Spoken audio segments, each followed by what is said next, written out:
Men milliy tibbiyot markazida davolanyapman.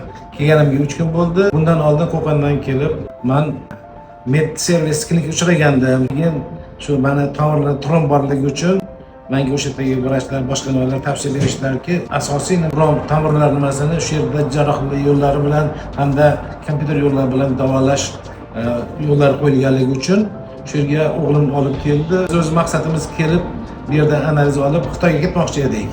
Xitoyda olmoqchi edik. Keyin bu yerdagi vrachlarni ko'rdim, qarasam yosh mutaxassis yigitlar ekan. Gaplashdim, juda ma'qul bo'ldi. Gaplarni ham ko'rdim, hujjatlarni ko'rdim. Qarasam juda qiziqqan kompyuter nimalarga asoslashgan xabarlarni ko'rdim, boshqa bo'ldi.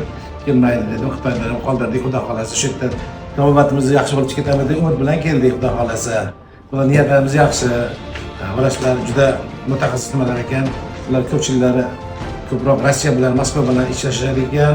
O'sha yerda ko'p operatsiya qilishadi ekan. Ham O'rta Osiyoda, ham Rossiyada ishlab keladigan mutaxassis yigitlar ekan. Ko'rib ixlosimiz baland bo'ldi. Xudo xolasa yaxshi o'tishga niyatimiz bor, xudo xolasa.